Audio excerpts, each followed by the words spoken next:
पहला क्वेश्चन है a circle has radius √2 centimeter. It is divided into two segments by a chord of length 2 centimeter. Prove that the angle subtended by the chord at major arc is 45 degree. इस question का क्या मतलब है कि एक circle है, radius है उसका √2 सेंटीमीटर, और अगर हम एक कॉर्ड है सर्कल की, लेट्स से ए बी, उसकी लेंथ दे रखी है हमें 2 सेंटीमीटर और रेडियस गिवन है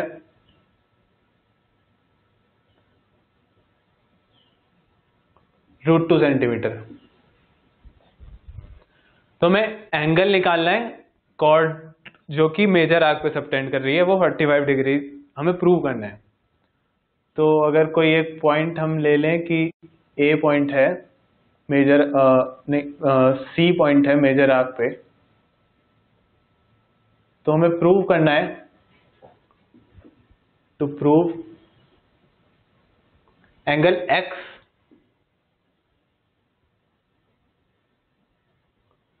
इक्वल टू 45 डिग्री, ये चीज हमें प्रूव करनी है। तो इसे कैसे करेंगे? इसका एक तरीका करने का कि हम O से AB पे एक परपेंडिकुलर ड्रॉप करें। O से हमने AB पे एक परपेंडिकुलर डाला, लेट से ये पॉइंट D पे इंटरसेक्ट कर रहा है AB को। तो हमें एक प्रॉपर्टी पता है कि अगर हम सर्कल से किसी भी कॉर्ड पे परपेंडिकुलर डालते हैं तो वो उसके मिड पॉइंट पे लाई करता है, मतलब मिड पॉइंट पे इंटरसेक्ट करता है।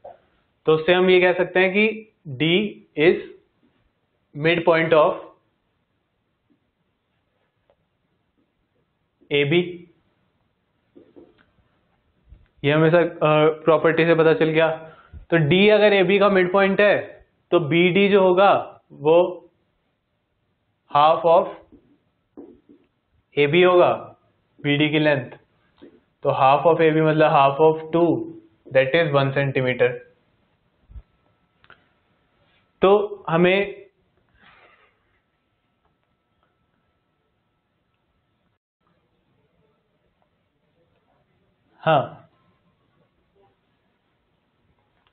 तो हमें BD 1 सेंटीमीटर पता चल गया। लेकिन इससे बेटर तरीका है कि हम OA को ज्वाइन करें और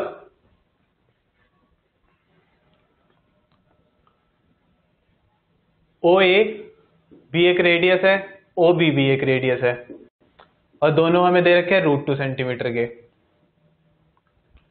तो हम OAB में देखें तो OA का स्क्वायर प्लस OB का स्क्वायर कितना होगा? √2 का स्क्वायर प्लस √2 का स्क्वायर। तो ये बराबर आ गया 2 + 2 = 4, जो कि बराबर है 4 = 2 का स्क्वायर, तो मतलब AB का स्क्वायर।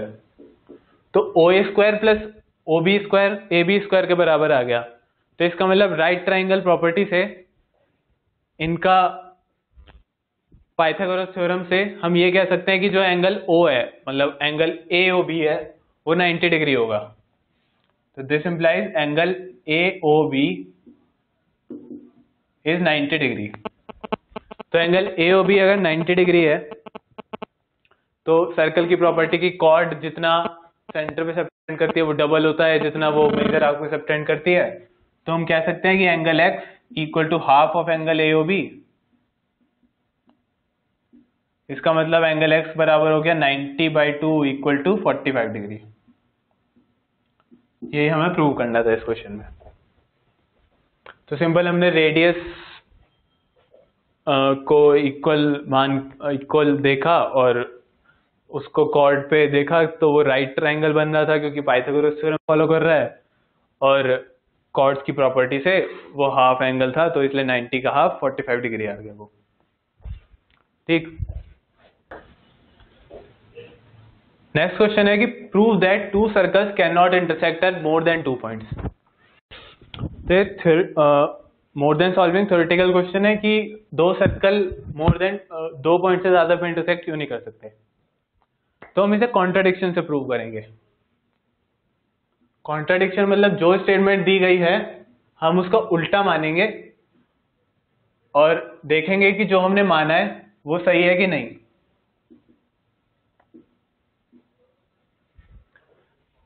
तो इसमें दिया हुआ है कि 2 पॉइंट से ज्यादा पे दो सर्कल इंटरसेक्ट नहीं किए, हमें प्रूव करना है। तो हम ये मान लेंगे कि दो सर्कल 3 पॉइंट पे इंटरसेक्ट कर रहे हैं, ये हमारी स्टेटमेंट है।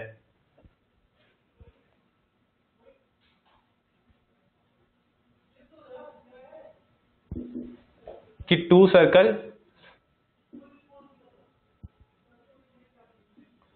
Intersect at 3 points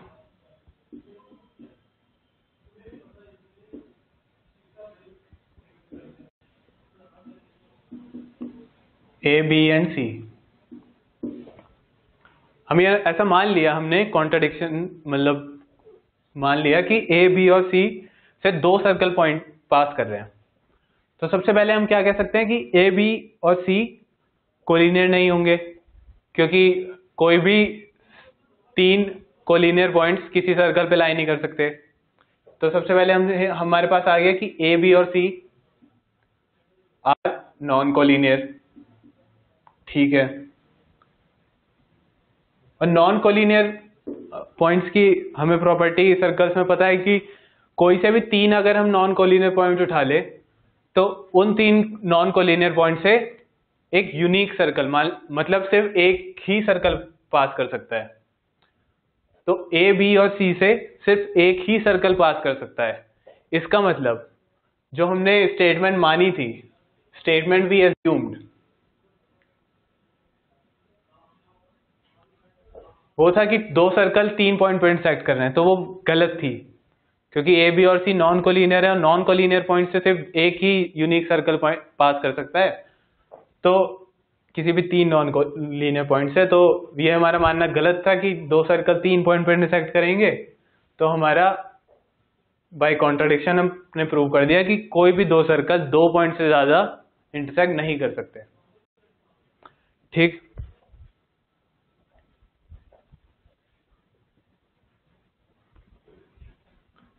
next question देखते हैं। फिगर हमें गिवन है और ओ ए बी एक सर्कल है जिसमें ए बी सी 3 पॉइंट्स दे रखे हैं। ओ ए बी हमें 30 डिग्री गिवन है, ओ सी बी हमें 57 डिग्री गिवन है। हमें फाइंड करना है एंगल बी ओ सी, लेट से इसे एक्स नाम दे देते हैं, और एंगल ए ओ सी इसे वाई नाम दे देते हैं। ये दोनों एंगल्स हमें फाइंड करने हैं। ठीक है, तो इसे कैसे करेंगे? सबसे पहले दिमाग में ये आना चाहिए कि ओ बी और ओ सी रेडियाई है सेम सर्कल के। सेम सर्कल के रेडियाई है, तो ये जो एंगल तीसरी साइड पे जो ये ट्राइंगल है, ये आइसोसेलेस है, तो ये दोनों साइड इक्वल है, तो ये जो एंगल तीसरी साइड पे बनाएंगी वो भी इक्वल होगा। इसका मतलब angle O B C, angle O B C let's हो जाएगा 57 डिग्री। अब इस ट्राइंगल में हम एंगल सम की प्रॉपर्टी लगाएंगे, तो angle x plus 57 degree plus angle O B C जो अभी हमने निकाला 57 डिग्री, इन तीनों का सम 180 डिग्री के बराबर होगा। तो अगर हम इसे सॉल्व करेंगे तो ये आ जाएगा एंगल x 66 डिग्री। तो एक जो हमें BOC आंसर चाहिए था वो हमारा आंसर आ भी गया 66 डिग्री। अब हमें एंगल AOC भी चाहिए, तो उसके लिए क्या करें? तो सेम थिंग जो हमने इस ट्राइंगल में लगाई वो हम ट्राइंगल OAB में भी लगा सकते हैं। OA OB के बराबर है, तो ये आइसोसेलेस ट्राइंगल तीसरी साइड पे जो एंगल सबटेंड करेंगे वो इक्वल होगा, तो एंगल OBA भी हम कह सकते हैं 30 डिग्री के बराबर है।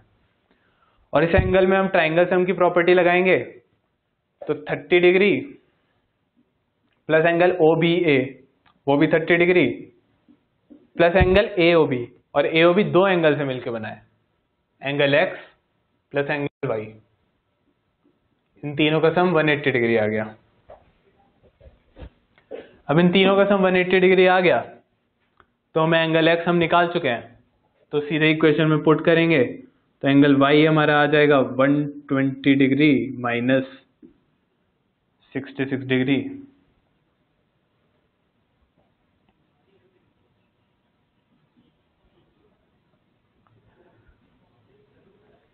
That is equal to 54 degree.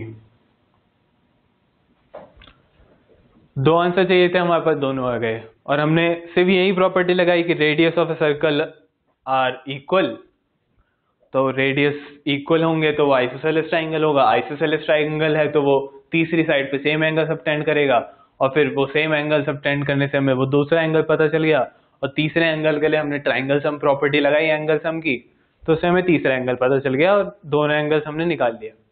बस यही प्रॉपर्टी लगी इसमें भी, और ये वाला क्वेश्चन भी देखने में मुश्किल था लेकिन सॉल्यूशन काफी आसान था।